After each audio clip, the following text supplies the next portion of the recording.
Acho que eu não vou te apresentar exatamente, mas o Vitor, vocês leram o store, não sei qual que é o nome daquilo, o mini currículo dele que estava ali no site, e vocês já devem conhecer a Contabilizei ou se relacionar com ela de alguma forma.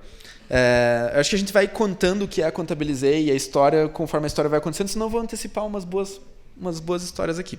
Então, sem mais delongas, eu queria agradecer muito, Vitor, por você estar disponibilizando teu tempo aqui para as pessoas, para a gente, e estar confiando nessa conversa aí, que eu sei que às vezes é desafiadora, você não preparou seus slides, não tem roteiro, né? Ele falou, cara, que perguntas vão acontecer, né? Então, muito obrigado por estar aqui, pela confiança e por estar giving first, making friends e ajudando a galera. Você é um cara muito legal desde o começo e sempre fez isso, né? Como é que você tá? Tudo bem? Tudo ótimo. Obrigado pelo convite. Peraí só um pouquinho. Tem que ligar. Tem que ligar. Sim. Eu não falo muito em público, então eu não sei como é que liga. É difícil, né, te ver falando aí. Exato. Sou um cara mais introspectivo, mas muito obrigado pelo convite e boa noite para todo mundo que está aqui. Espero que a gente tenha uma hora de bate-papo produtivo. E eu acho que eu só estou aqui porque o Ricardo representa esses valores aqui. Eu conheço ele faz uns 7 anos que a gente estava conversando aqui, né? Que a gente se conhece e eu consigo enxergar claramente esses valores em você, Ricardo. E eu faço tudo que vem de você, eu tenho um apreço.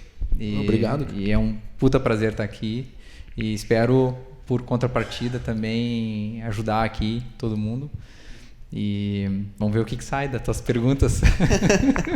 Pois é, cara. Eu fiquei muito pensando nas perguntas que eu faria por conta dessa história. E eu já tive mentoria com o Vitor na Endeavor, já teve várias experiências assim, de conversas nossas. E quando eu liguei pro Vitor um pouco hoje, aliás, o Vitor me ligou pra gente combinar a jogada. E daí eu falei, cara, vou falar disso, fazer uma lista de coisas assim. Fiquei, cara, será que vai dar pra falar de tudo? Mas enfim, vamos começar do básico. Vitor, de onde você veio? Tipo, o que formou o Vitor antes da Contabilizei? Cara, muitas coisas me formaram. E acho que quem me segue nas redes vê que eu sou um pai, né, de 2 filhas e eu fui pai muito cedo na minha vida. Então acho que isso me formou. Tinha 20 anos quando a minha filha nasceu. E hoje eu tenho 37, ela tem 17. E isso, cara, quer queira, quer não, que você tem 20 anos. Não sei se alguém tem 20 anos aqui. Mas eu tive a minha primeira filha. E isso, nossa, assim, eu me lembro que o meu pai, quando eu contei que a minha esposa, hoje a minha esposa, né, estava grávida, ele falou, olha, Vitor, você vai ter que... Puta, ele, assim, tomou como um alemão toma, assim, as coisas muito frias, né? Ele falou, olha, você vai ter que aprender as coisas muito rápido na tua vida, Vitor, porque hoje você não é um homem, hoje você não é um pai e hoje você não é um profissional. Então, cara, você vai precisar ser 3 coisas da noite pro dia muito rápido. E aquela frase me pegou de um jeito, em vez de eu ficar puto com meu pai, né? Eu falei, caralho, olha o que ele tá me falando. E para mim isso virou. E aí então eu comecei a devorar livros e, sabe, entrar, cara, então eu tenho que ser tudo isso. Então eu tenho que ler livro de pai, tem que ter livro de pessoa, né, de valores e tem que ter livro de negócios. E eu também entrei no exército, passei 3 anos lá e isso me tirou um pouco de ler livros sobre pessoas, porque o exército traz muito valores, disciplina, etc, etc. E que foi um outro pilar que me formou bastante. Mas eu acho que, assim, fundamentalmente, foi construir uma família com 20 anos. Caramba, desafio, hein? Um desafio empreendedor e tanto. Sim. Então vamos começar, antes da gente entrar nas startups, e qual que é o segredo para construir uma família? Já chegou a descobrir alguns? Olha, são vários. Acho que cada casal, né, tem que descobrir. E o legal é que eu tive a oportunidade de descobrir com a minha esposa ao longo do tempo. E nesse 17, 18 anos junto, cara, a gente já brigou várias vezes, como qualquer casal briga. A gente já pensou em se separar. Mas o que sempre uniu a gente foi o nosso coração. Cara, imagina, você tem 20 anos, cara, você olha para o mundo, você tem 25 anos, você olha para o mundo e tem muita coisa acontecendo no mundo. E você fala, cara, mas eu tô aqui. E eu, por algumas vezes, eu olhei, cara, mas eu estou aprisionado. Né? E quando eu tentava olhar para fora, não que eu fazia algo, né? Mas quando eu tentava olhar para fora, eu falava, não, cara, mas meu coração está aqui. Então eu sempre escutei muito meu coração, ela também sempre escutou muito o coração dela, e isso fez com que a gente ficasse junto. Mas assim, alguns elementos que a gente foi forjando ao longo do tempo, eu até te contei que eu acho que eu estou nos melhores momentos com a minha esposa na vida, né? Depois de 17, 18 anos, que a gente viveu por um monte de coisa, tivemos filha, empreendedorismo, né? Que dói, aí teve a segunda filha, e aí tem todo esse nenê da Contabilizei que virou, né, uma maluquice. A gente sempre tentou conversar, muito embora eu falava A, ela falava B, porque eu tenho um jeito de pensar, ela tem outro jeito de pensar. E a gente é como se fosse um karma, né? Enquanto você não resolve as coisas, o coração fazia com que a gente parasse de discutir e ficasse junto, se abraçasse e tal. Mas esse assunto voltava. E acho que agora, com 37, né, e tudo que a gente já viveu, eu consigo ter muita tranquilidade de dizer para todo mundo aqui que enquanto você não endereça os pontos que você tem dentro do seu relacionamento, seja ela com o esposo, marido e tal, ou colegas de trabalho, amigos, as coisas vão voltar. E eu acho que esse é o principal aprendizado que eu tenho de 17, 18 anos. Cara, enderece as coisas, não deixa as coisas amadurecerem tanto. Porque por mais que tu queira deixar de lado, ela vai voltar. Que legal. Boa dica. E você estava no exército quando você teve a filha ou foi depois? Como é que foi? Eu conheci minha esposa, eu estava no exército. Uhum. Então eu tinha 19 anos. Aí eu conheci ela e aí fiquei mais uns 2 anos no quartel, né? Fiquei 3 anos. Uhum. E para conectar do exército até a Contabilizei, o que foi acontecendo? Eu estava estudando administração e sabia que o exército era uma passagem da minha vida, né? Me ensinou muitas coisas e eu sempre quis ir para o mercado. E aí teve um período que eu passei, faz parte, né, que tu voltar para a vida civil, depois voltar para a militar. Eu passei 6 meses trabalhando numa empresa que é a Forjas Taurus, que quem não sabe faz armas, lá em Porto Alegre. Eu sou gaúcho, né, by the way, assim. Daqui a pouco eu faço ninguém percebeu. Eu faço uns mas eu sou gente boa, tá? Eu já aviso pros curitibanos que eu sou gaúcho, gente boa. E aí eu trabalhei nessa empresa, cara, porque, assim, eles tinham uma estrutura muito militar, claro, porte de arma e tal, né, eu era revistado todo dia, mas ninguém podia levantar a cabeça, tu ia no banheiro, os caras ficavam olhando assim, o cara tá no banheiro, peraí, cara, preciso fazer xixizinho, né, quero pegar uma água, os caras ficavam olhando. E aí isso é uma das coisas que me forjou. Eu falei, cara, eu não quero ser empregado. Eu fiquei com essa coisa na minha cabeça, cara, isso aqui eu não quero. E eu voltei pro quartel, fiquei mais uns 2 anos lá. E aí saí, uma consultoria me convidou para trabalhar. E a consultoria era a consultoria do meu pai, né? Então o empreendedor falava, não, a consultoria, não. Meu pai falou, cara, vem trabalhar comigo que... Então ele trabalhava muito em qualidade, planejamento estratégico para médias empresas, né? Então trabalhou muito próximo do Sebrae, trabalhou com grandes empresas que precisavam ajudar a cadeia deles, né, produtiva e em termos de qualidade, para estar ISO 9000, essas coisas. Então eu trabalhei 2 anos lá, daí eu trabalhei daí sim, uma consultoria canadense me puxou para trabalhar, então uma consultoria canadense que estava em São Paulo e eu fazia projetos no Sul. E aí chegou um momento que acho que eu já tinha uma experiência boa, 25 anos, o cara acha que tem uma experiência boa, né? Super experiente. O cara acha que domina tudo, né? E ali na minha cabeça eu falei, eu para subir aqui eu tenho que ser um gerente de projeto e, cara, ninguém vai me botar como gerente de projeto com 25 anos em multinacionais. E aí eu tinha um passaporte alemão e aí eu falei para minhas pessoas, vamos ter uma aventura fora, na Inglaterra. Aí passamos 3 anos lá, construí uma vida do zero. E aí depois voltei, não quero tomar muito tempo porque eu sei que tem uma lista de tem bastante coisa. Aí. E aí voltei e a única coisa que eu sabia que eu queria era empreender. Eu queria ter alguma coisa. E aí montei uma empresa de educação corporativa lá no Sul. E aí eu empreendi, tive alguns funcionários, uma sócia e tal, mas estava inquieto. Aí pegamos um contrato aqui na Electrolux e eu vim para cá, minhas sócias ficaram lá. E eu sempre quis empreender e gostava de tecnologia. E aí eu falei, qual que é o melhor jeito de entrar nesse mundo? Eu vou montar uma aceleradora. Não tinha nenhuma aceleradora de startups no Paraná, eu não tinha conhecimento. Eu falei, cara, vou montar. Então eu aluguei uma casa, mobiliei e tal, e comecei a experimentar a parte de ajudar. Então eu conheço planejamento estratégico, eu conheço um pouco de empresa, mas não conheço de tech.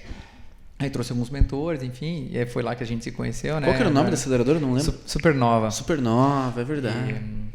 E até se eu puder falar um pouquinho, que é muito legal, assim, porque eu estava raciocinando um pouco do meu passado, que eu estava num momento introspectivo que eu tinha te dito. O nome da aceleradora se chamava Supernova. E o que é supernova? Supernova é um fenômeno astrofísico, quem não conhece, que é uma estrela que ela morre. E ela vai morrendo, ela vai condensando no núcleo dela. E quando ela condensa, ela chega no núcleo mesmo e ela explode. E essa explosão dela, que é a explosão chamada supernova, ela gera mais energia que o Sol vai emanar em todo o ciclo da vida do Sol. Caramba, só para ter uma ideia. Nossa. E ela é a formação de novas estrelas. Então, ela é uma estrela que morre para gerar novas. Então, era esse um pouco do conceito da supernova. E aí, olhando para trás, a supernova morreu para nascer a Contabilizei. Então, de alguma forma, assim, a profecia foi fulfilled. Gerou uma certa energia aí, exato. né? Que legal. E a Supernova nasceu como, vamos dizer assim, a Contabilizei nasceu como uma empresa acelerada na Supernova? Existe essa conexão? Cara, a gente nasceu dentro, porque eu estava ali e estava trabalhando, e foi lá que eu conheci o Fábio Bacarin, que foi meu cofundador, né, no meu CTO por um bom tempo.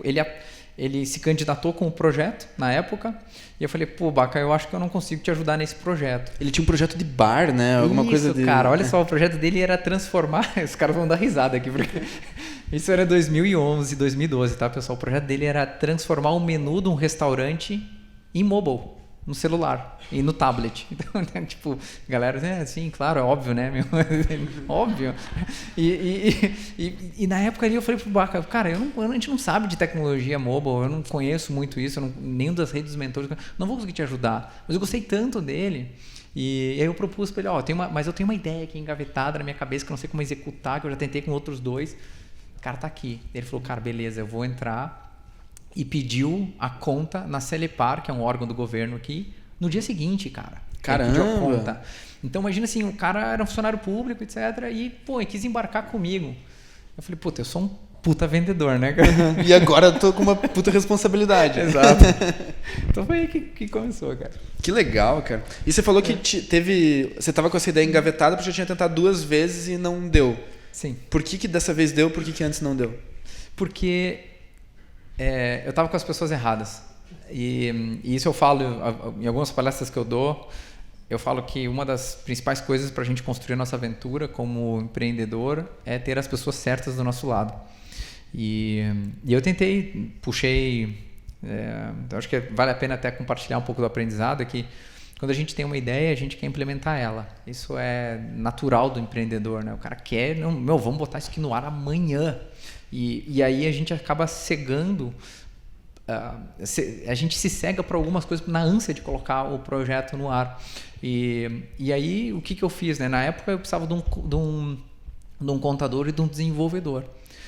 Desenvolvedor, eu levantei na minha rede, antes de começar a Supernova, eu falei, olha, quem que conhece nas redes sociais, na época tinha o Orkut, se alguém aqui lembra do Orkut, quem que conhece um desenvolvedor? Aí, cara, foi várias indicações, selecionei um e o projeto não andava, o cara não andava. Aí eu falei, cara, não vai dar, tirei o projeto do cara e fui na rede social de novo e, cara, aí me indicaram mais alguns, peguei um outro, mesma coisa, não andou. E aí o que eu comecei a reparar que na minha ânsia de buscar um desenvolvedor, eu estava buscando simplesmente um cara que executasse, um desenvolvedor. E não um sócio, não alguém que acreditasse na ideia.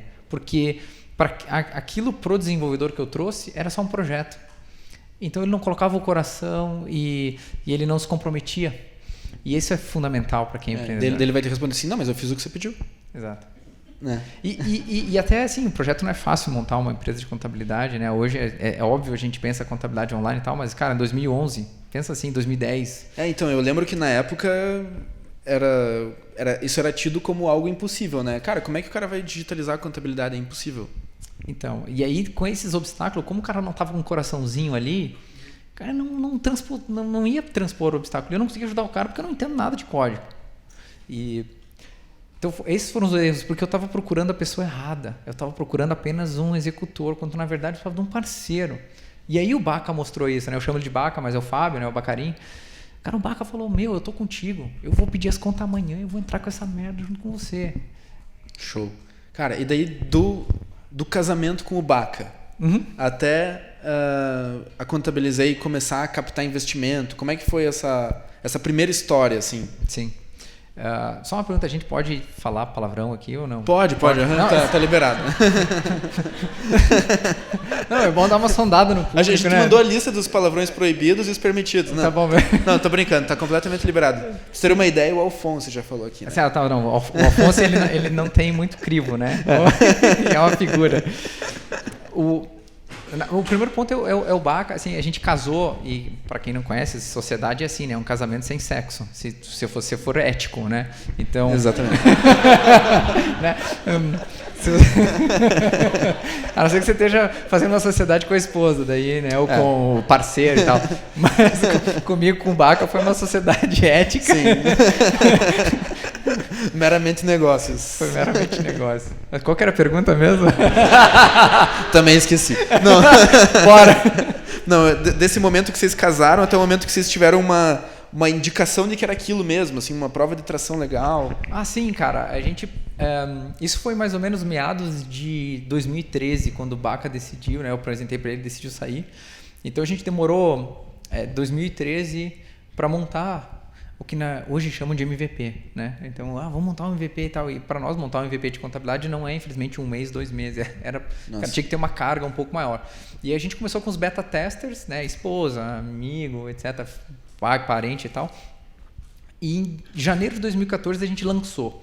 E aí a gente lançou o site e aí tinha um telefone, que era um telefone fixo, né, galera? Quem vai botar o celular na... Então, o empreendedor não pointer. Só que o telefone fixo era um siga-me pro meu celular. Né? E aí... E aí, nesse primeiro mês, cara, como eu conhecia a Gazeta do Povo, tinha alguns reportes, porque eu fiz a Supernova, eu dei um ping nos caras, falei, cara, eu tô com um projeto muito legal aqui, de contabilidade online, e aí os caras compraram a ideia e botaram no domingo, naquela época que tinha, né, para quem é muito jovem aqui, naquela época que a Gazeta do Povo também tinha edição impressa. Sim, e que tinha um alcance poderoso também. Pô, aqui no Paraná, sim, bem legal, cara. E aí a gente lançou, acho que é dia 9 ou dia 14 de janeiro de 2014. E no primeiro mês a gente fez 22 vendas. Olha. 22 vendas de pessoas que a gente não conhecia.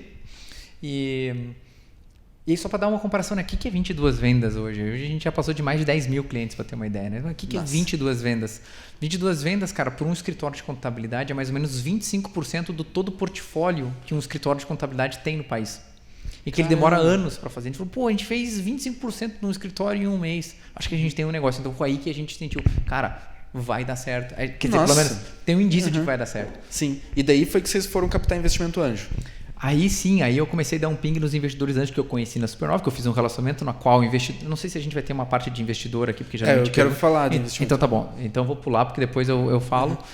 E a gente foi fazer a captação, eu comecei a bater a porta deles, eu tenho alguma coisa que eu acho que vai dar certo. Não, vamos investir. Eu falei, calma, deixa eu dar mais alguns meses de tração, ver se vai mesmo sustentar e vai embicar, e aí eu volto.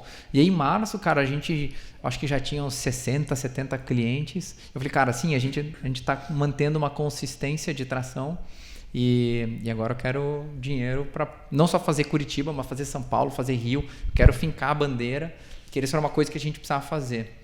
Até porque toda a empresa de contabilidade ela atende geralmente local, né? Sim. A gente queria, não, cara, isso aqui para dar certo ela tem que ser nacional. Então a gente já, no 4º, 5º mês de operação, a gente já queria estar nas outras cidades.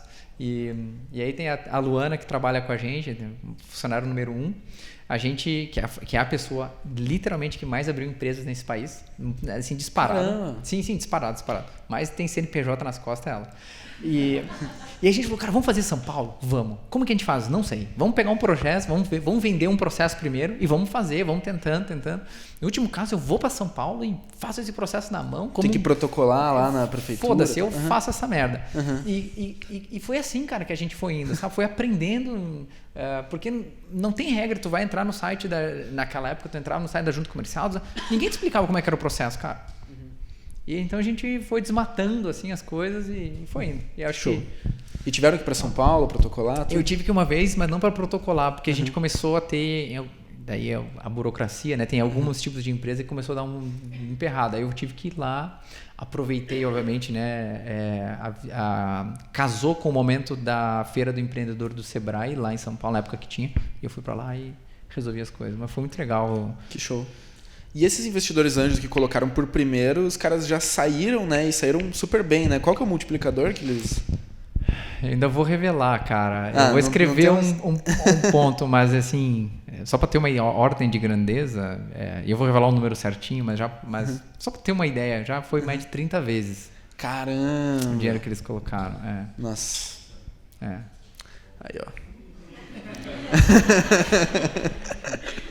Cara, que legal. Eles deram sorte, né? Eles não perderam dinheiro, assim, eles deram sorte. Não, eu falo para os novos investidores, que eu acho que a chance deles perder dinheiro é alta, né? Comigo ainda. Então, brinco, óbvio, né? Sim. E daí, beleza, vocês chegaram nesse momento, estruturaram essa primeira fase da empresa, um time pequeno, tal, aprendendo a tocar as coisas. E daí chega um momento em que a coisa precisa ficar maior, né? Quando que você percebe isso? Você sabe de uma coisa, cara?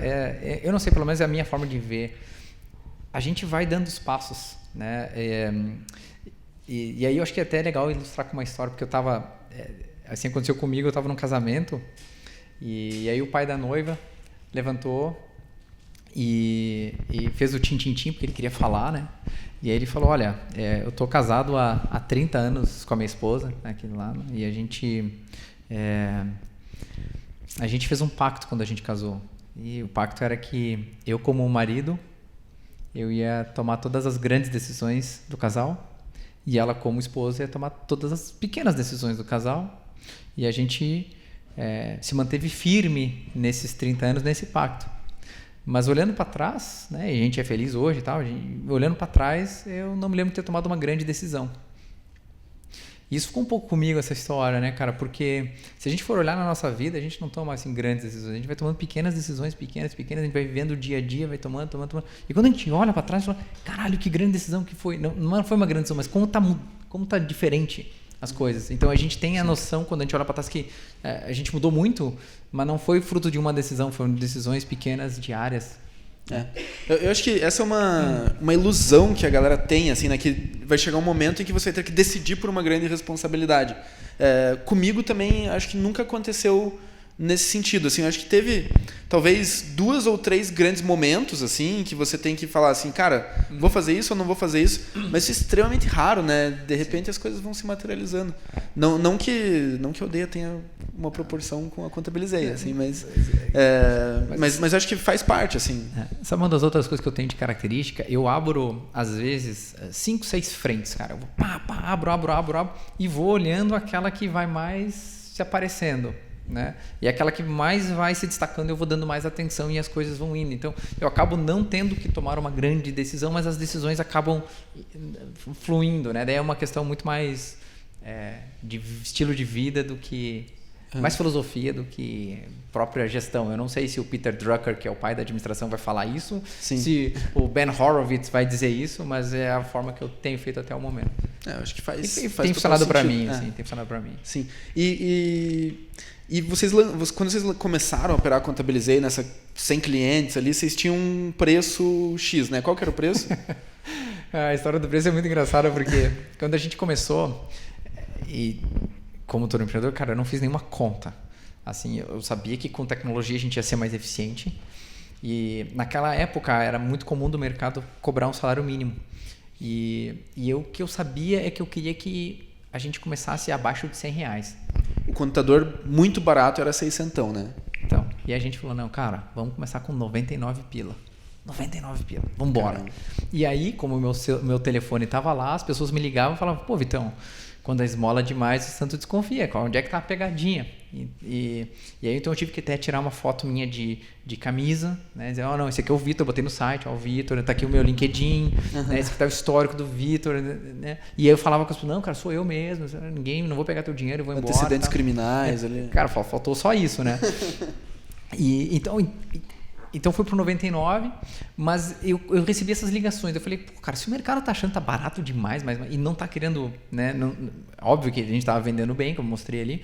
Pô, eu quero causar um impacto maior. Então eu vou botar 149. Aí subiu os preços, as ligações, as perguntas das ligações, acabou. Ninguém vai perguntar. Então eu falei, cara, acho que 149 apareceu para nós ser um número mágico. E isso foi 2014 inteiro. Tá? Então 2014, para você ter uma ideia, a gente chegou com precisamente 288 clientes. Chegamos no primeiro ano de operação. Pô, cara, já era um tamanho, para comparar com os outros escritórios, tem 80 na média, um número legal. Mas eu cheguei pro meu board e falei, cara, nós vamos fazer no que vem a R$49. Foda-se. Né? A gente teve um dos investidores, né, um dos lados dos investidores cutucando, pô, por que a gente não pode ser mais barato? Por que a gente não pode? Eu falei, cara, não, até dá para ser mais barato, vamos ser, mas vamos testar, então vamos. Cara, puta, R$49. Janeiro de 2014, a gente fez 124.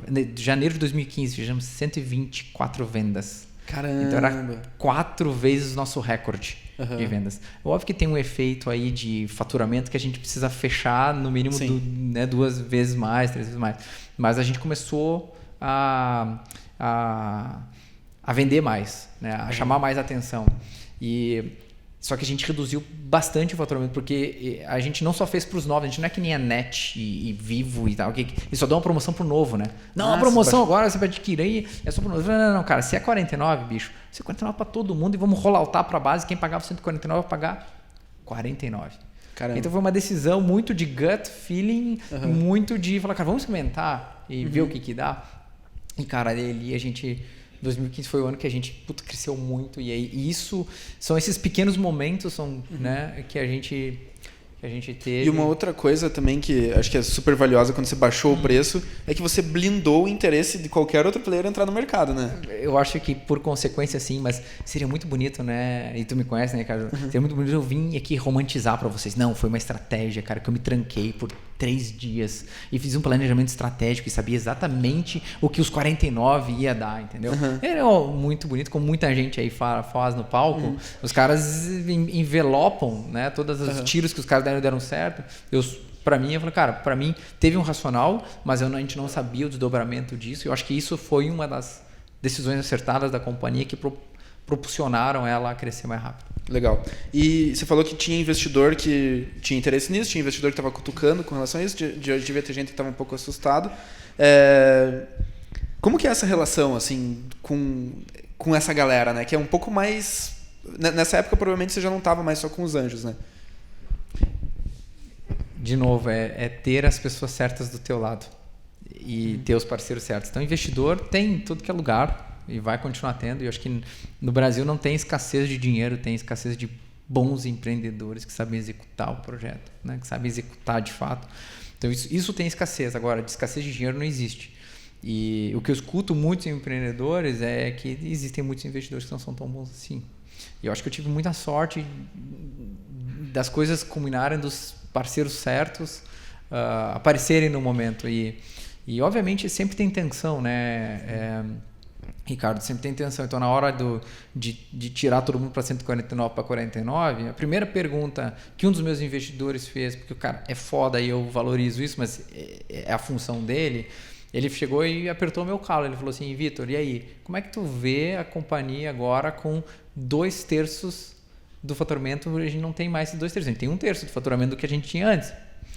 E, cara, isso é uma pergunta não de quem não entende, é uma pergunta de quem realmente entende, porque os caras montaram o Mercado Livre. Então, cara, os caras tiraram... Era o Kazek? Era o Kazek. Os caras tiraram o Mercado Livre. Então, eu respeito muito o que os caras fizeram e a pergunta dele é super importante. Mas eu falei para ele, olha, eu acho que a gente vai ganhar no longo prazo, a gente vai inverter essa curva no longo prazo. E 6 meses depois, a gente já tinha retornado ao patamar de faturamento, e não só no patamar, mas estava crescendo muito mais rápido que a gente estava crescendo. Legal. Mas o investidor bom é aquele que te desafia no sentido de fazer você pensar bem no que você está fazendo, mas não te impede de fazer. Porque ele sabe no poder do empreendedor, porque é nele que ele apostou, ele não apostou na Contabilizei. A Kazek, quando entrou, a gente tinha 8 pessoas na companhia. E um grande problema para resolver, né? É um puta problema para resolver. E o que para essa galera que está olhando agora para o investidor, o que o investidor procura nesse primeiro momento, assim?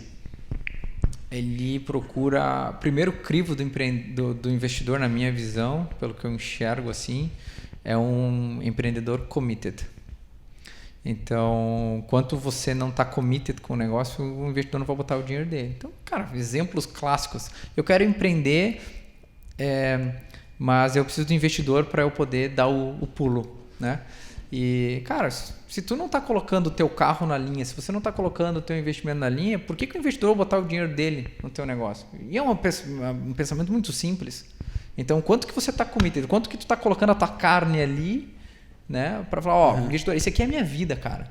Entendeu? Então, o investidor fala assim, cara, é a tua vida, então eu sei que você vai ralar pra caralho para fazer esse negócio dar certo. É o primeiro crivo.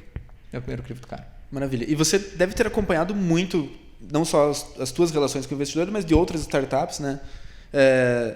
Quais são os pecados que podem ser cometidos nessas relações com investidores e quais são os acertos? Pecado é tentar esconder coisa debaixo do tapete. Pecado é não falar a verdade para o investidor. Pecado é você querer esconder alguma coisa do investidor antes, pré-investimento e pós-investimento. Cara, isso não existe. Eu já escutei 2, 3 histórias assim do empreendedor que quis, tanto no pré e tanto no pós, que, cara, se perderam. O nome não se perdeu no mercado. O cara nunca vai pegar mais investimento porque o cara não foi ético. Para mim, esse é o pecado capital perante. O outro pecado que eu acho que tem que ser é o empreendedor não fazer a due diligence no investidor. Então é muito comum do investidor vir e falar assim, cara, eu quero ver os teus financials, eu quero falar com 2, 3 pessoas que te conhecem, eu quero falar com teus clientes. Legal, cara. Agora o investidor, eu quero falar com o empreendedor que você investiu. Eu quero falar com o cara. Legal. E aí você, de empreendedor para empreendedor, você puxa aí, como é que é? Como é que é o cara no dia a dia? Como é que o cara reage quando você mostra um número em vermelho para ele? E aí? O cara tem estômago ou não tem estômago? Porque a maioria dos investidores da Unifor não tem estômago para aguentar um número vermelho. Porque o cara não sabe. Ele senta no ar-condicionado, na planilha, e ele não sabe o que é empreender.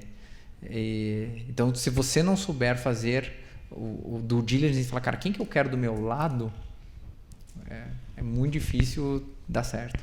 Pô, muito legal. E para quem está tentando captar o investimento, assim, algum cuidado específico fora esse do due diligence? Cara, tem várias. Assim, primeiro é entender que nenhuma conversa com o investidor é uma conversa despretensiosa. E pensem assim, quem aqui já foi para uma entrevista de emprego? Pode levantar o braço, pessoal. Não vou perguntar para vocês isso. Quase todo mundo, né? Não haverá humilhação. É isso, não haverá humilhação. Mas quando a gente vai para a entrevista de emprego, a gente vai lá ver com o RH ou vai ver com o gerente, a gente se comporta, a gente senta bonitinho, né? O que a gente faz? Eu não vou cruzar os braços porque os caras vão entender que eu estou numa comunicação, sabe? Então, cara, você se comporta, você, cara, olha tudo. E o investidor nada mais é do que um recrutador foda. Assim, o investidor que é profissional, cara, ele olha se tu pisca, ele olha se tu fala, como é que você fala, como é que você... Ele vai te testar, ele vai te jogar assim, cara, mas eu não acredito nisso, para ver como é que tu reage numa discussão. Então não existe conversas pretensiosas com o investidor que é foda. Um investidor que é médio, cara, ele vai conversar como se fosse qualquer gestor médio, como fosse qualquer RH médio. Pensa que você está sendo entrevistado com um puta cargo. Uhum. E ele vai olhar tudo. Ele vai olhar se tu pega o copo e vai jogar no lixo. Uhum. Ele olha tudo. E ele vai te desafiar a entender como é que é o modus operandi do Vitor, do Ricardo, enfim, de cada um. Essa é a primeira dica que eu dou pro cara. A segunda, não senta na frente do investidor para falar que você está fundraising, para falar que você está procurando investimento, se você não tiver com uma atração foda na tua empresa. Enquanto você não tiver entendido o modelo de negócio, não tiver números que suportem que, cara, tua empresa é foda, não senta para discutir. Senta sim para desenvolver relacionamento, fala, cara, não estamos no momento ainda, mas puxa, é legal, olha, deixa eu te contar quais são os milestones que a gente atingiu, deixa eu te contar onde é que a gente quer chegar daqui a 3 meses, e fica pingando o cara. A cada 3 meses, cara, deixa eu te dar um update, vamos tomar um café. O cara sempre vai querer tomar um café. O cara que é bom, você vai querer tomar um café. Porque não vai querer perder a oportunidade de investir em ti se você embicar. Sim. E o trabalho do investidor é cuidar desse funil, né? Então, se ele tá, Claro. se ele tá negando as conversas, ele Tem algum problema ou nessa abordagem ou no próprio investidor. Ou ele não gostou de você, ou, enfim, mas... Cara, eu tenho que... Se tu me perguntar quais são as dicas, eu vou dar 500 milhões aqui. Então não vou parar. Então... Tá, beleza. Dicas eu já estou bem satisfeito assim, da minha parte. Depois a gente vai ter 15 minutos de pergunta para todo mundo. São aproximadamente 45 minutos de conversa. Eu imagino que vocês devam estar pensando nas perguntas. A gente tem 15 daqui a pouco. E foram quantos milhões levantados até agora na Contabilizei? Do que eu posso revelar? Sim. Foram mais de 70. Olha só, que legal. E então a vida tá feita. Não? Mas né, você não tá com 70 milhões na conta aí? Então, é o que o pessoal pensa, né? Que agora eu tô andando de Porsche, que eu tô, sei lá, que eu tô morando numa mansão. Então até tem gente aqui que sabe onde eu moro, né? Cada imobiliário aqui sabe exatamente onde eu moro. Então, não, cara, é só mais uma etapa e o investimento, ele é um viabilizador do teu sonho. Uhum. Então é assim que eu enxergo. Ele vem viabilizar o sonho para a empresa.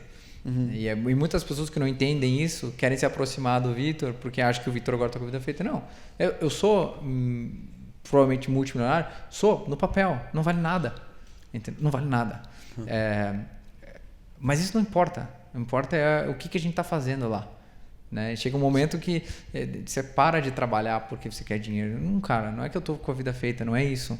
Mas se eu não focar no meu propósito, eu não ajudar a minha companhia que tem 300 pessoas a entender o propósito, nada disso vale. Nem o dinheiro, nem as cotas, não vale nada. Uhum. Então o dinheiro que a gente tem do investidor é um viabilizador para quão grande a gente pode ser para frente. Que show. E cara, eu acompanho você faz tempo, né? A gente se segue no Instagram e tal, faz essas coisinhas de internet. E, cara, às vezes eu vejo você correndo às 5 da manhã, né? Acordando às 5 da manhã para correr e tal. E eu já vi uns vídeos teus, tipo, tô correndo aqui, tô acordando por causa desse propósito e tal. Conta um pouco desse lado, assim, obstinado. Sim, cara. E a primeira coisa eu vou dizer assim, cara, eu nunca lamento tanto de ter escrito um post do porquê que eu acordo de madrugada, cara. Porque assim, cara, todo mundo que me procura, que conversa comigo, em vez de perguntar assim, de falar assim, cara, o clima lá fora vai chover, não vai... O cara fala, e aí, cara, continua acordando de madrugada, sabe? E aí, continua correndo com as capivaras no parque. Pô, desculpa aí ter trazido Não tem assunto. problema, cara, não tem problema. É só um momento de desabafar um pouquinho. Não, à vontade. Mas sim, eu tenho um estilo um pouco diferente de trabalhar, mas eu não gosto... E agora eu tenho a oportunidade de também deixar mais claro isso. Eu não gosto de dizer que eu sou uma máquina, porque eu não sou. Eu durmo tanto quanto, né? Eu não durmo menos que a maioria. Eu acho que eu durmo mais. Eu durmo 8 horas por dia. Eu tento dormir 8 horas por dia, que o meu corpo precisa. Eu só movi um pouco as janelas, né? Então eu durmo... Ontem era 8 e pouco da noite, eu estava dormindo. O que você estava fazendo 8 da noite? Sei lá, você estava fazendo outra coisa. Mas às 4 da manhã hoje eu estava acordado de pé. Então eu só movi a janela para que eu pudesse acomodar as coisas que eu gosto da minha vida. Primeiro, correr. Segundo, tomar café com minhas filhas, levá-las para a escola e chegar cedo no trabalho. Porque eu não sei que horas eu vou sair do trabalho. Então tem dias que eu não sei. Só que então, às vezes eu saía às 7h30, 8 horas e falava, puta, eu quero correr hoje. Mas cara, eu tô cansado, eu não comi, não jantei, não vi minhas filhas dormir.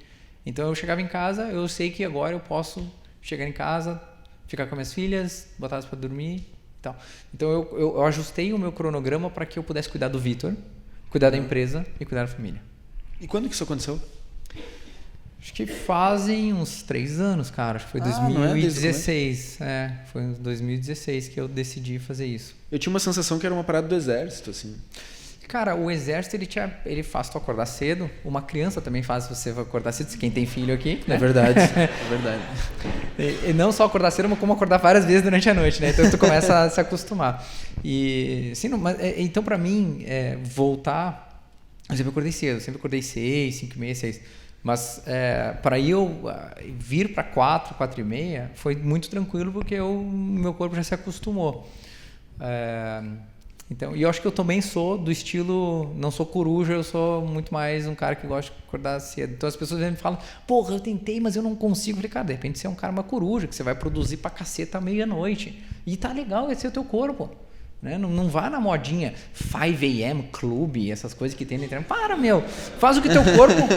Sim. Cara, faz o que teu corpo se sente bem, aquilo que é... Sabe, não entra na modinha. Perfeito. Entra na modinha. Então, quem for precisar, meu post vai ver que está muito antes do 5 a.m. club. E eu não quis gerar um 5 a.m. club, eu não gerei uma hashtag. Sim. Eu só falei, cara, eu ajustei a minha vida para aquilo que eu acho que é mais importante. Uhum. Encorajar pessoas que possam fazer isso. Sim, legal. Obrigado aí por me liberar desse karma assim, que eu tava sentindo. Poxa, por isso que as coisas não dão certo pra mim. Que bom, cara. Muito bom. E onde que dá pra chegar aí que eu contabilizei? É uma coisa que eu tô descobrindo. Acho que a gente tem um sonho grande lá dentro de impactar o micro e pequeno empresário. A gente só começou pela contabilidade. Então tem muito mais coisa para vir. Tem muito mais coisa dentro da companhia. Então a gente tem recrutado muita gente nova. Então temos que ajudar as pessoas a se desenvolverem, ter um ecossistema mais maduro.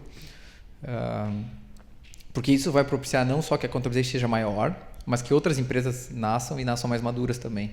Então, legal. Faz parte do ecossistema, que é um trabalho, puta trabalho que você está fazendo aqui, que você me contou. Então eu vejo muito de ajudar o micro e pequeno empresário, mas também ajudar as pessoas, né, que estão em volta do nosso ecossistema. Sim, pô, que bacana, cara. E hoje você não faz mais contabilidade, né? Não que você já tenha feito muito, mas hoje qual que é teu papel nesse chegar lá, assim?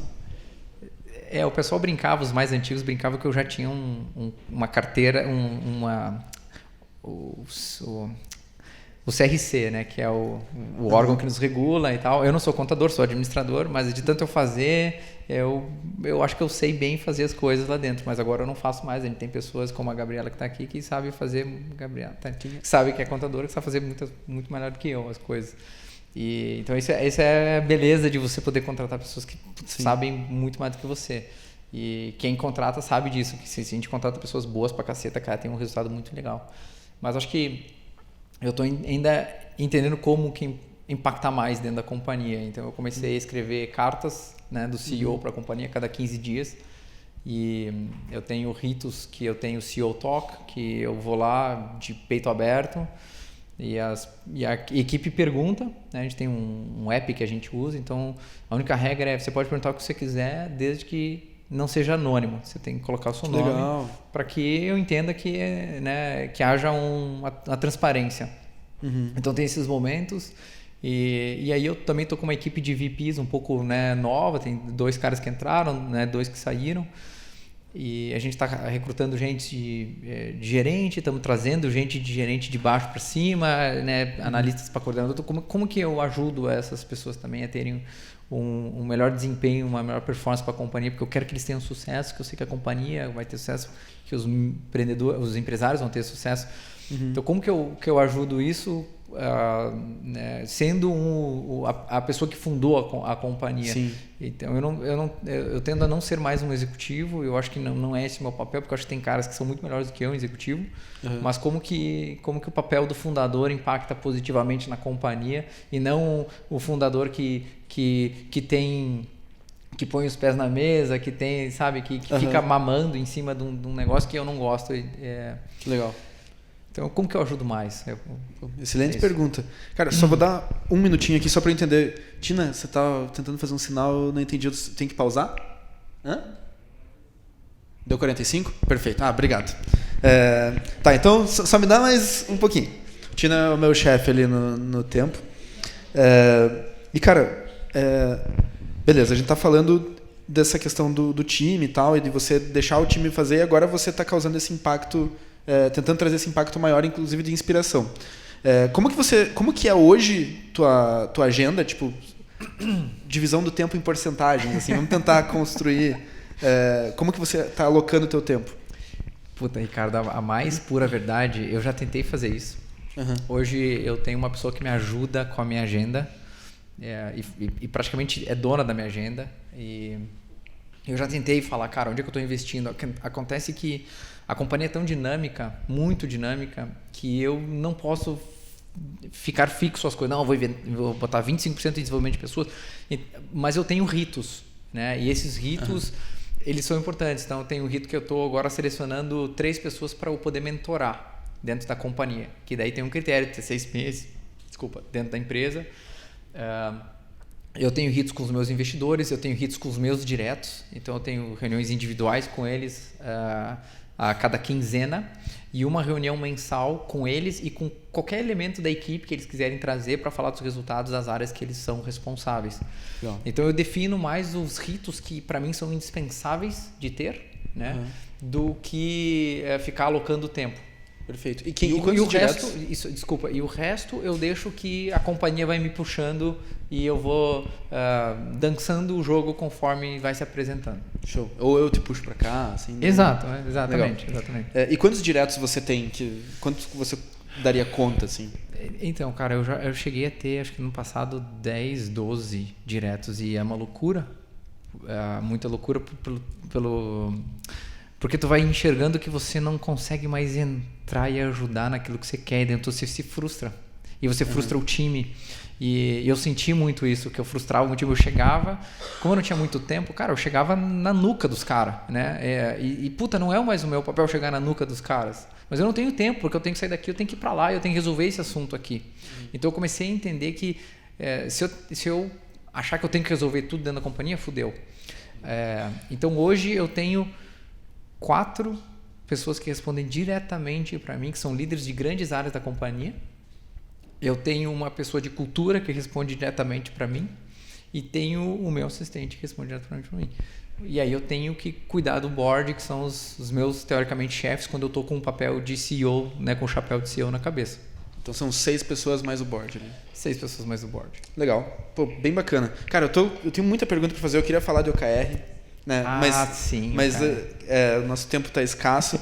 Mas se vocês quiserem saber mais sobre OKR, o Vitor escreveu textos muito legais sobre OKR, como o Google me ensinou a implementar OKRs, né? Que já está até desatualizado, tá? Eu acho que assim, a gente vai aprendendo tanto com a metodologia que eu acho que eu tenho que escrever de novo um adendo lá, um complemento, cara. Porque a companhia vai mudando, vai amadurecendo e você vai enxergando formas diferentes de implementar o OKR. A gente usa OKR há 2 anos e pouquinho aqui na aldeia e o que a fagulha pra gente começar a usar foi você, assim, então muito obrigado. Que honra, cara. Que honra. Tem texto dele no blog da Endeavor, quem quiser saber mais também. Dá pra pesquisar o cara, ele tá sempre compartilhando informação em tudo que é lugar, assim. Inclusive, tem perguntas e respostas no Instagram, né? Opa, tem, eu faço perguntas e respostas no Instagram. Então, é uma outra forma de poder ajudar, né? Sim. Outra forma de poder ajudar. Então tem muito lugar aí pra vocês seguirem o Vitor e... Quer passar teu Instagram? É só procurar Vitor Torres, contabilizei, vai ver eu com essa camiseta careca aqui. Não tem jeito, não tem erro, cara. Massa. E daí antes da gente abrir as perguntas, eu queria fazer uma pergunta. Daí depois a gente abre para... Cara, primeiro, muito obrigado pela conversa. Cara. Foi maravilhosa. Para mim foi inspiradora. Imagino que para vocês também, né? Maravilha. Eles não vão mentir na tua frente, né? Depois a gente avalia o NPS ali. Eu avalio o NPS, tá bom. Mas agora eu queria abrir uma pergunta aí para ti. Se essa galera tivesse R$100 no bolso, tá? Para gastar com alguma coisa que você acha que pode causar um grande impacto na vida deles. Pode ser comprar alguma coisa, pode ser, sei lá, fazer qualquer coisa com esse dinheiro. O que você recomendaria que eles fizessem com esses R$100? O que eu diria, Letícia? A Letícia sabe da Endeavor. Eu fiz um post para Endeavor há um tempo atrás que era investir em xícaras de café. E eu falei, eu conto que eu estava falando numa palestra, alguém me fez uma pergunta, cara, se tivesse R$100, o que você faria?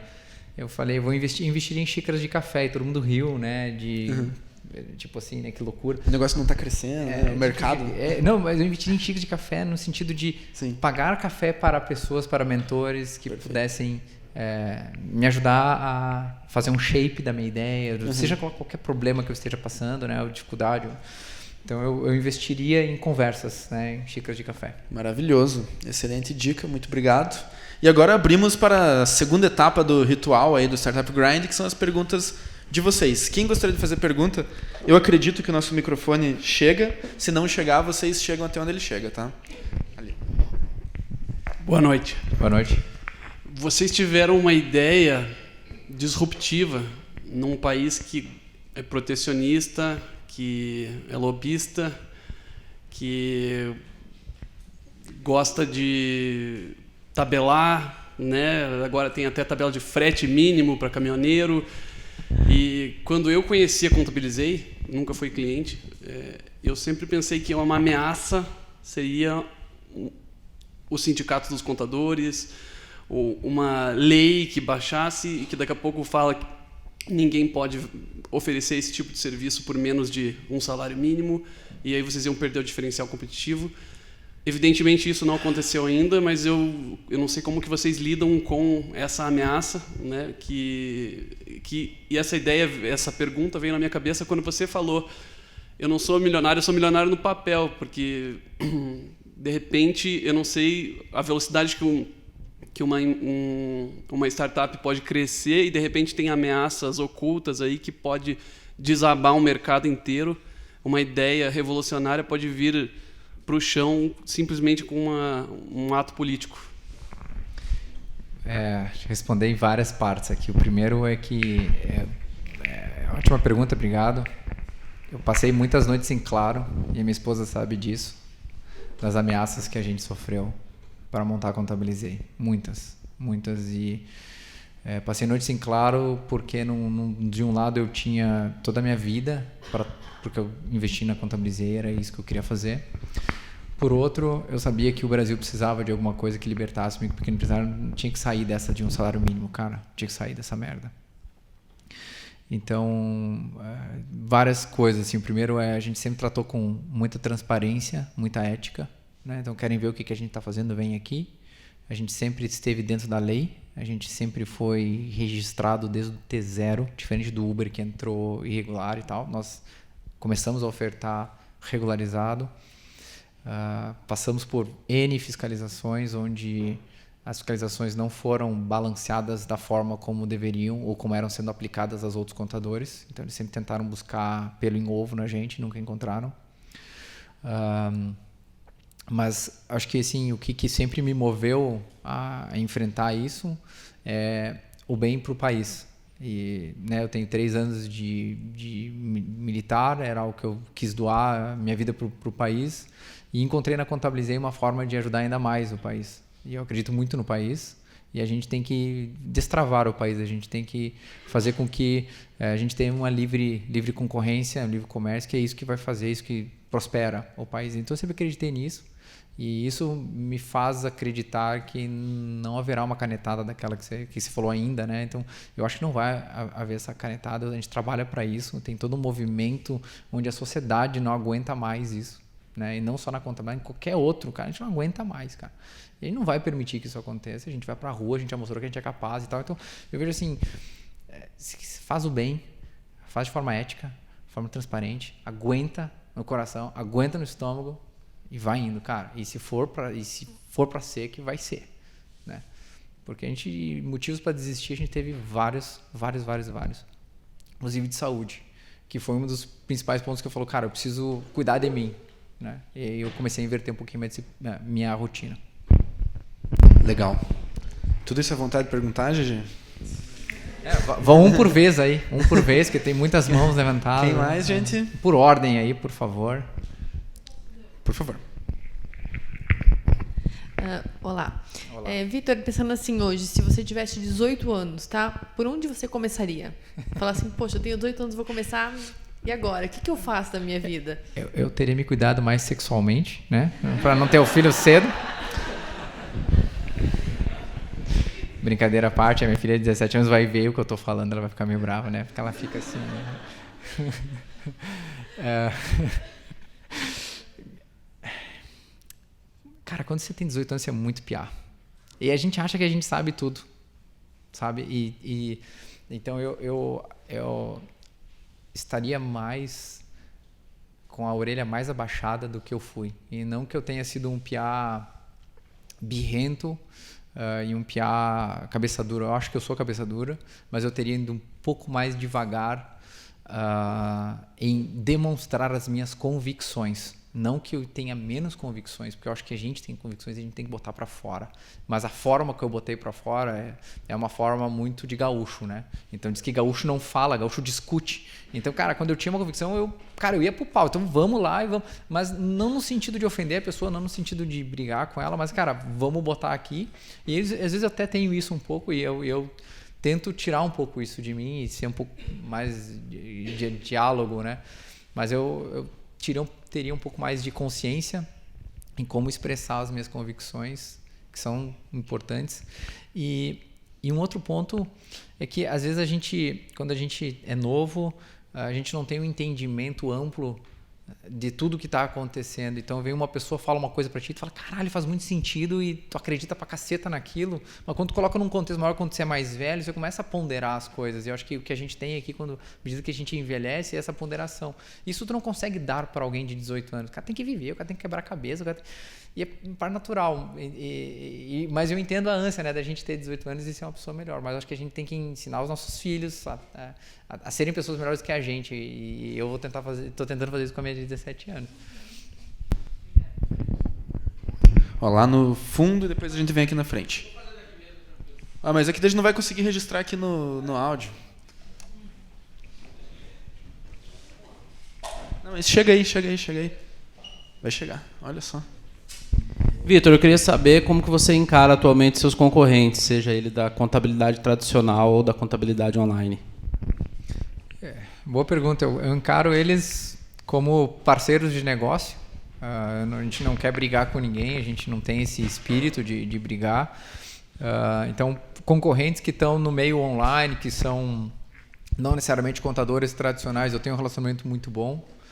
Tento conversar com eles, a gente tenta trocar ideias. Óbvio que a gente, né, em termos de estratégia, a gente acaba não entrando muito a fundo, mas tem uma boa relação. Com contadores, eu tenho relações mistas com contadores. Uma é daqueles que querem ajuda e eu entrego ajuda, eu dou mentoria, eu converso, eu falo. E tem muita gente que quer mentoria e me elogia pela mudança que a gente está fazendo.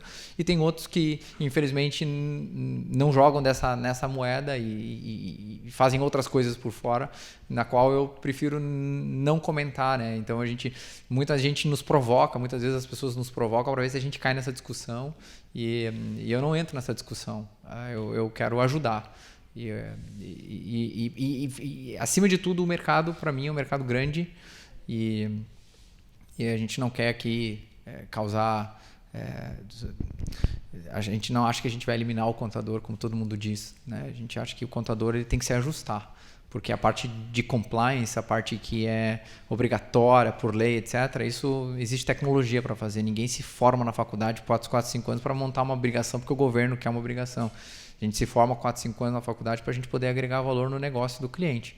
Então, tem que haver esse ajuste. O contador que entende isso, ele pede mentoria para mim. O contador que não entende, ele me ataca.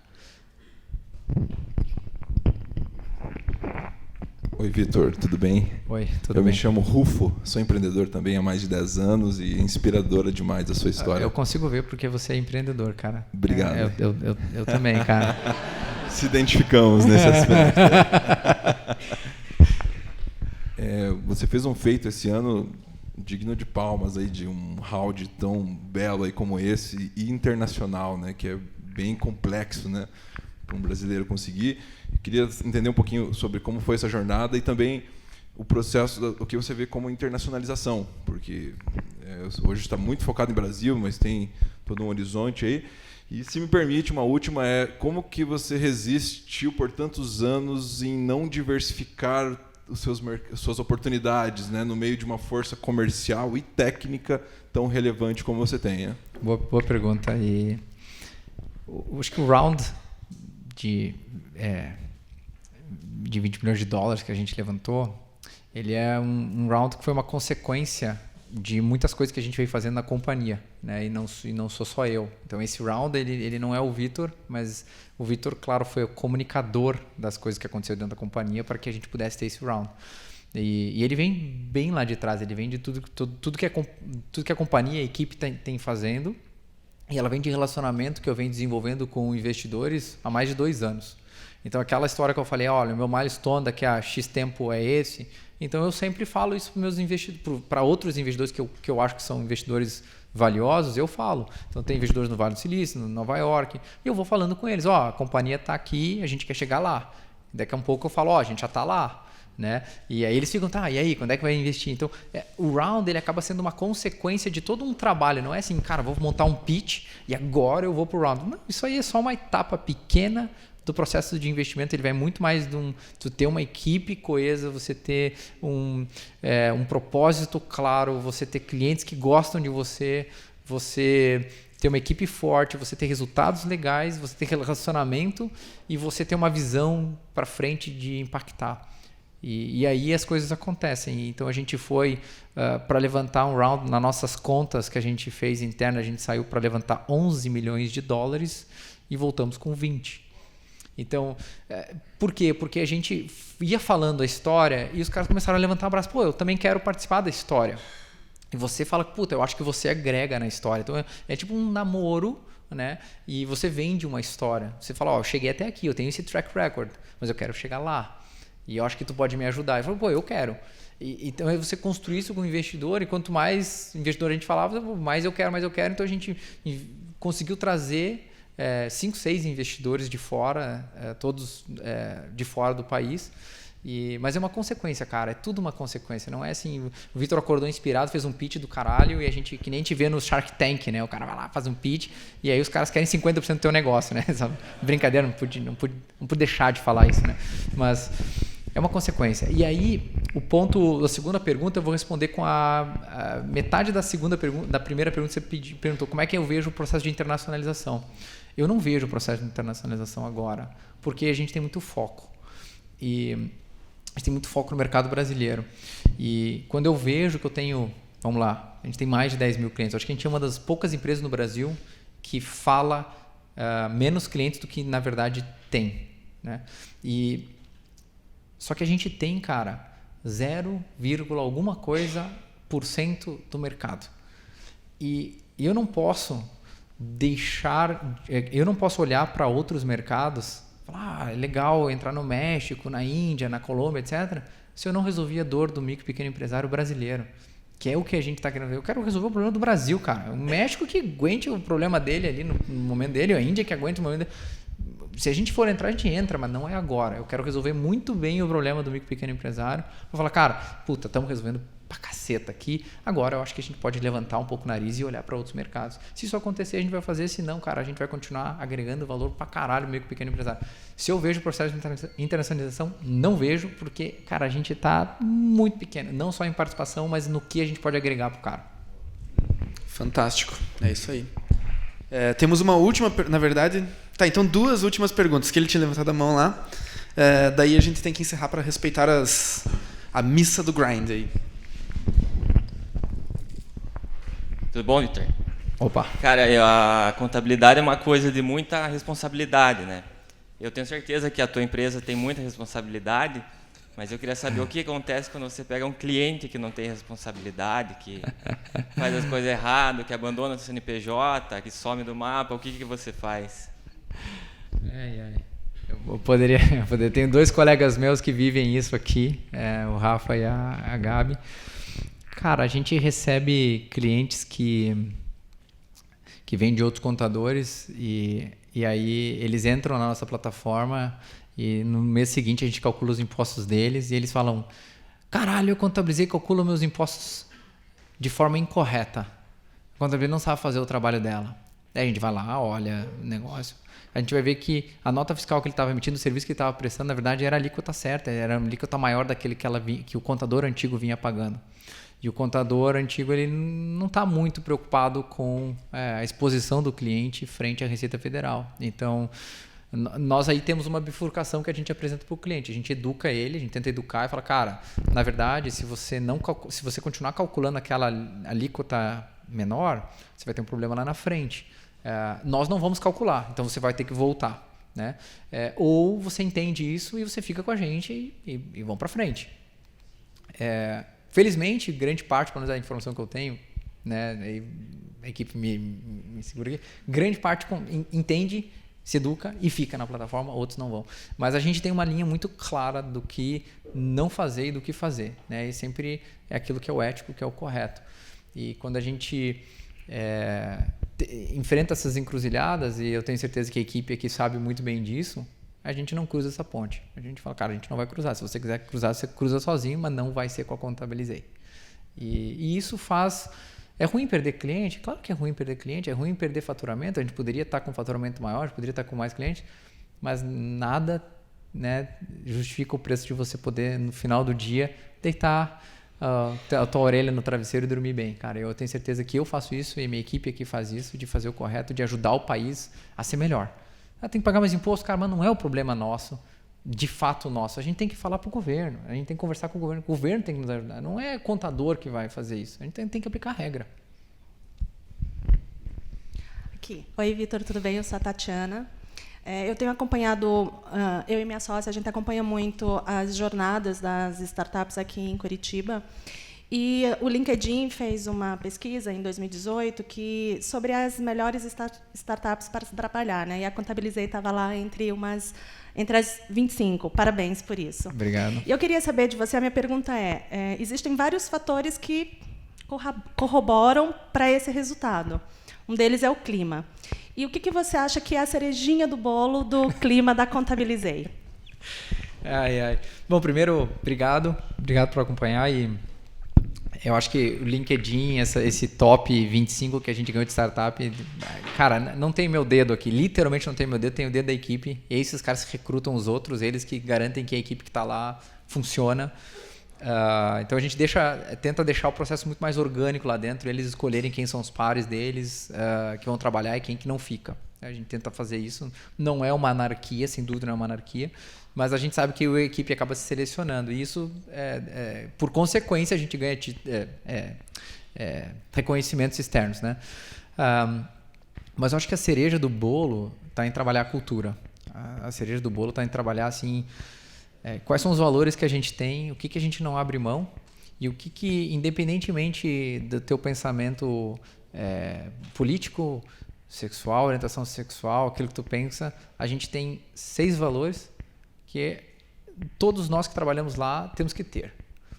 Não importa os outros, a gente tem muito mais do que 6 valores, cada um de nós temos muito mais 6 valores, mas esses 6 a gente tem que ter. E se a gente não tiver algum deles, não tem como ficar na companhia. Então a gente já meio que seta um pouco, não as regras, mas o guardrail, né? Como que o delimitador mais ou menos da pista. Você pode se locomover para um lado para o outro, cara, mas esses 6 valores você tem que ter, bicho. Não adianta. E é difícil você ser duro com ele. E eu falo muito lá na companhia que a gente... O problema quando a gente perde a mão naquilo que a gente faz é que a gente permite que alguma coisa aconteça. Então, por mais que pequeno que seja, e se a gente permite essa infração pequena, a gente vai permitir outras coisas. E quando você permite essas outras coisas, você perde a cultura, você perde tudo. E isso vale na vida. Então, quando a gente permite pequenas coisas na nossa vida, a gente acaba descarrilhando. E a cultura não dá.